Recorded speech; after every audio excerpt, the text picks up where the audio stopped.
Magandang araw sa lahat. The YouTube channel of the Fraternal Order of Eagles Limbas Law Corner is back to once again render public service in the field of law or yung pagbahagi ng aming kaunting kaalaman sa larangan ng batas para sa sambayanang Pilipino. Brought to you by the Limbas Marangal Eagles Club of the Eastern Rizal Region 2. Okay, the topic, tungkol ito sa eleksyon ng mga opisyalis ng Homeowners Association.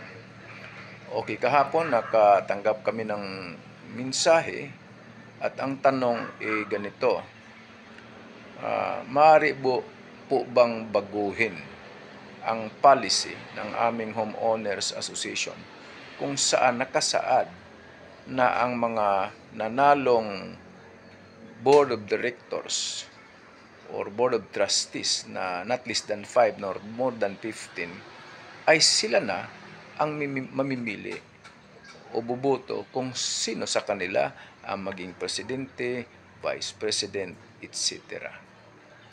Well, ang sagot ay pwede namang baguhin. Pero hindi naman kadaling babaguhin. Kasi ang babaguhin ay hindi naman ordinaryong policy, but it is the bylaws of the Homeowners Association. Baguhin, pero magkakaroon ng General Assembly dyan para sa pagbabago ng mga provision ng bylaws. Hindi yung bastang sasabihin na lang.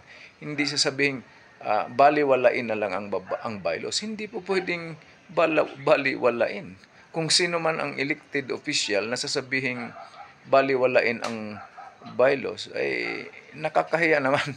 Hindi ba siya nahiya na baliwalain? Ang bylaws ay siyang saligang batas ng Homeowners Association. Kaya okay, maaari po pwedeng baguhin but dadaan sa General Assembly. At ang bylaws na yon ay na bago amended bylaws, isusumite ito sa DSUD or Department of Human Settlement and Urban Development. Isusumite pa yan doon para maging epektibo. Ang gusto kasi nila daw, kung sino yung pinakamataas na boto sa mga kandidato ng Homeowners Association, siya maging presidente. Yung number 2 ay maging vice-presidente.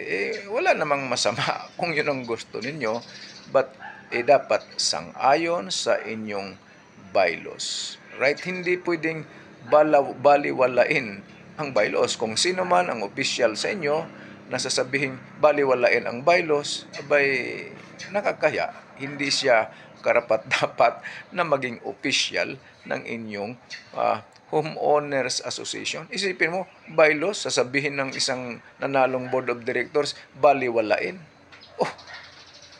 Hindi niya alam kung ano yung bylaws na required by our law. Okay, sana nakapaglingkod na naman itong aming club, the Limbas Marangal Eagles Club of the Eastern Rizal Region 2. Ang nagtanong sa Antipolo City. Ang nagtatanong dito ay taga Antipolo City. Okay, kakilala ko personal. Okay, so maraming salamat at magandang araw sa lahat.